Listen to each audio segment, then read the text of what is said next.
Human is Capital, cela veut dire pour moi qu'une entreprise, c'est une aventure humaine. Il faut prendre soin de ses équipes. Ça veut dire d'abord les mettre dans une bonne organisation où chacun puisse trouver du sens, de l'autonomie, chacun puisse s'approprier aussi le cap stratégique, voir comment contribuer avec ses talents. Ça veut dire aussi passer beaucoup de temps à la formation, au développement interne de ses équipes. J'y passe probablement la moitié de mon temps. Ça veut dire valoriser aussi la richesse de l'entreprise en termes de diversité. Par exemple, au comité exécutif de Saint-Gobain, nous avons 8 nationalités, 38% de femmes, et nous avons maintenant 90% de nos directeurs ou directrices généraux de pays qui sont des natifs de leur pays. Ça veut dire aussi mesurer la satisfaction, et chaque année nous faisons une grande enquête de satisfaction et d'engagement de nos collaborateurs partout dans le monde. Et ça veut dire enfin les associer aussi au partage de la valeur. Et je suis très heureux que nous ayons plus de 60 000 salariés qui sont actionnaires de Saint-Gobain. Et d'ailleurs, le dernier taux de souscription en 2023 est un record historique en termes de souscription de nos salariés au capital de l'entreprise. Ça veut dire qu'ils ont confiance.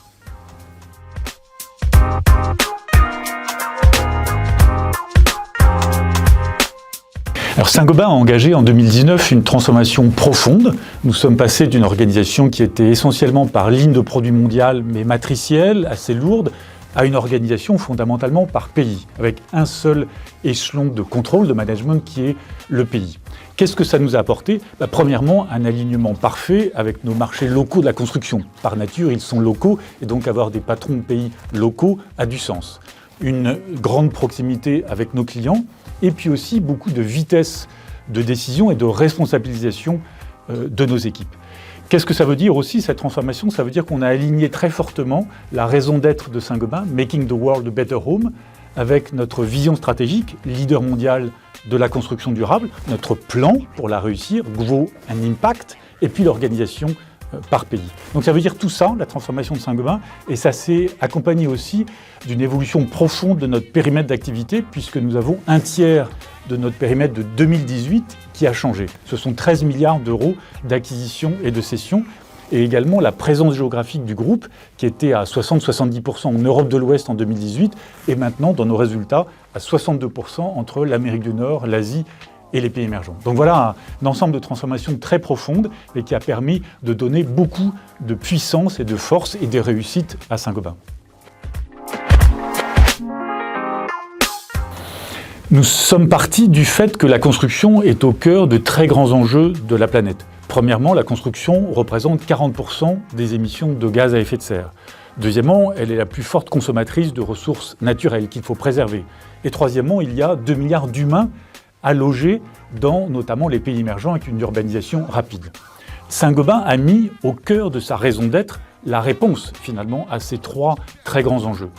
Notre façon de le faire, c'est de minimiser notre empreinte industrielle, je vais y revenir, et maximiser l'impact de nos solutions, l'impact de la rénovation énergétique, l'impact de la construction légère, frugale en matériaux partout dans le monde.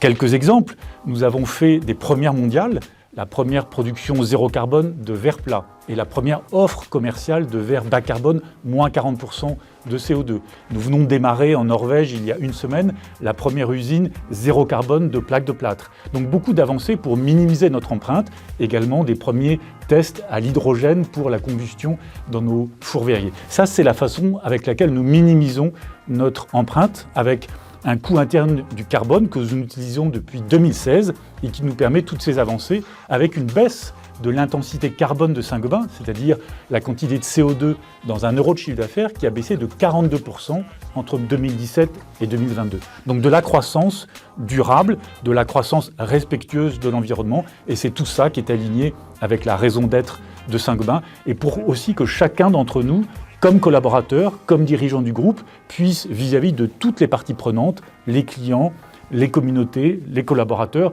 être exemplaires dans Making the World a Better Home.